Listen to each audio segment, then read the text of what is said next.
What's up guys, back for another Honkai Star Rail video. In this video we gotta go over the top 5 winners of Honkai Star Rail and an honorable mention as always. Pretty much this is in continuation to the video I did before yesterday, which is the top 5 biggest losers. If you haven't seen that, go check it out.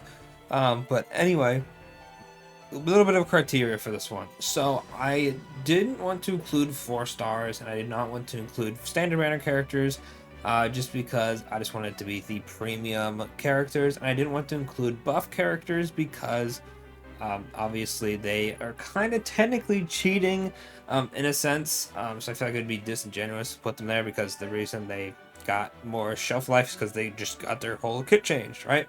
um, I do have to make one rule though.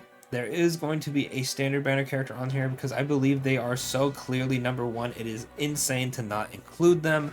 And let's go ahead and just talk about it. Also, let me know in the comments what you think the top 5 biggest winners of Star Rail are. Pretty much these are the characters who have just either been around the longest, have been the most relevant, and just overall good characters that have just survived through the ages.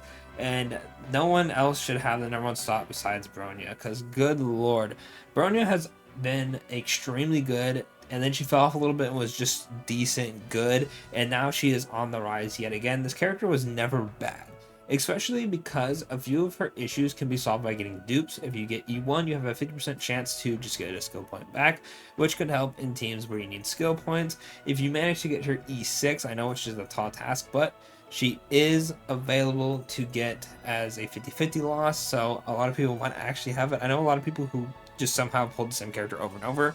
If you're not one of those, it is what it is. You get a free copy of any standard banner character at the end of, I think, 300 pulls on standard, so she's technically free. You can also technically get her with the exchange shop material we get every time they update, like this most recent one with Topaz. I wouldn't recommend getting a standard banner character because you can always just lose 50-50 and get them that way, but if you didn't have her and really wanted her, you could do that, right? So for being such a easily accessible character, she is so insanely good, and I believe she just deserves number 1, right? Next up on the list is going to be another character who is a supporter and is also in the same exchange shop, and that is good old Ruan Mei. Ruan Mei has never been bad. That's literally all you need to say, considering she came out at the end of version 1. Not like 1.0, sorry, like 1.x, I guess. So right before 2.0 dropped, Ruan Mei came out, and she's been decent ever since. You can just slap her on any team if you need a filler, and she just works, right? She enhances break efficiency, she enhances speed, damage, like she's just good, right? Especially because a decent amount of people now have her E1 because she was added to the shop, and a lot of people just had her overall then. So yeah, no, she's just an overall really good character. You know, same thing with Bronya. She just came out early in the game and just been relevant ever since. May not be the best option on every team, may not have a best option on any team, but still good, right? Next up on the list, we gotta talk about a sustain, actually, and that is Huohuo. Now, Huohuo isn't the most amazing healer on the planet. I think she's actually finally starting to age out a bit because her heals are just not enough anymore. But holy, she came out what with Argenti, I believe that one was a 1.7. I have to look. Hang on. 1.0 or 1.1 was Silver Wolf, 1.2 was Blade, 3 was Don Hang, 4 was Jinglu. She was 1.5, right? I think. Anyway, she came out even before Ruan Mei, right? Which you think would put her higher, but unfortunately, I think Ruan Mei is just overall better, right? Especially because of how good she is in break teams and just overall the support she gives. Ho-Ho, while not being able to heal a ton, being able to give attack and energy is super helpful. And with the release of Herda and Aglaya, very, very strong character for them. Helps give Herda more energy, helps give Aglaya more energy. Paired with Sunday as well, just having a bunch of energy was very, very helpful when she released. Obviously, that team looks a bit different now, but overall, still an incredibly good character. The fact that she was meta relevant for up still is to this day meta relevant on some of her teams is so crazy to me. They did such a good job with her kit. It is a shame that her healing is kind of falling off now, but hey, we still got to give it to her. She is still very clear. Number 3.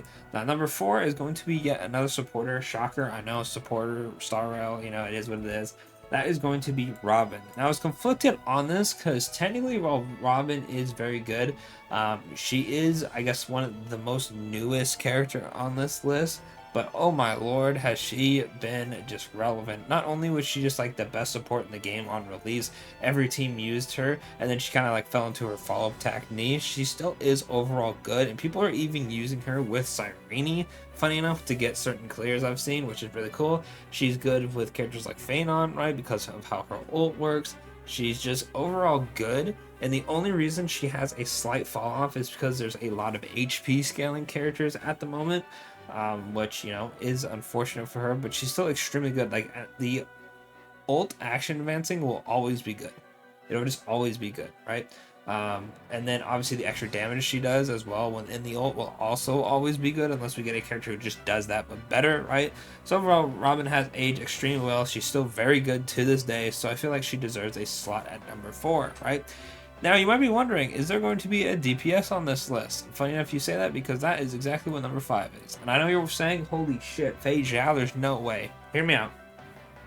Feixiao on release, right? She is the newest character on the list that I have here. Feixiao on release was disgusting. She had Robin as her support. She had Topaz, Mose, and March as options to help her with follow-up attacks. And they had Adventuring as well as their sustain, right? Now, going forward, a few of these characters are not super relevant at the moment, but she has access to characters like Tribby, Cypher. I've seen people who don't even run those anymore. They just run like super fast other characters. I've seen Feixiao Cyrene because of how fast Feixiao can attack, so you can get up, you know, a bunch of attacks off. It's crazy stuff, right? So for a character to be used with a lot of the most recent supports and still be good enough to get clears off, I feel like I'd be disingenuous not to put her.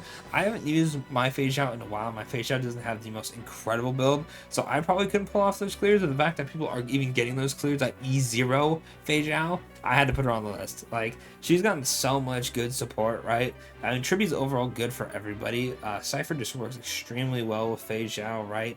And you can obviously just use whatever sustain you want, right? You can use Hyacinth. As long as they attack a bunch, it just works, right? Obviously, if someone like Adventuring were to drop, that'd be extremely good for Feixiao.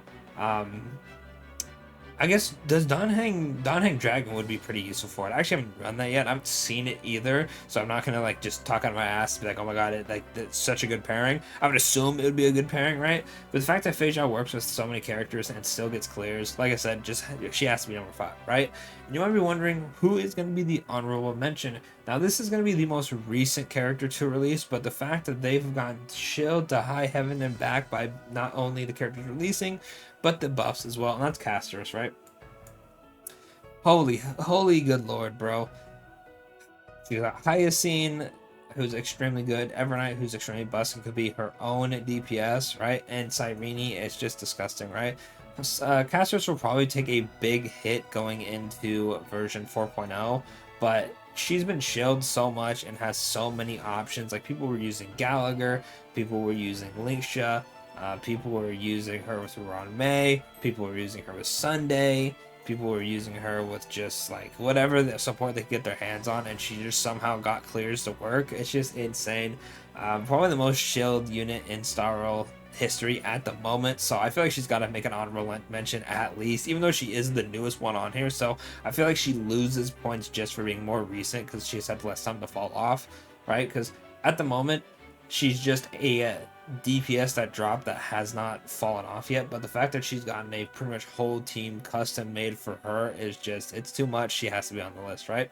But other than that, that'll pretty much be it for the video. Let me know in the comments below what you think, what characters you would have up here, and yeah, what characters do you think that are the more recent ones? For example, like Hyacinth, do you think that will be up on this list, let's say at the end of 4.0? But other than that, that's it for the video. Let me know what you think, and I'll catch y'all in the next one.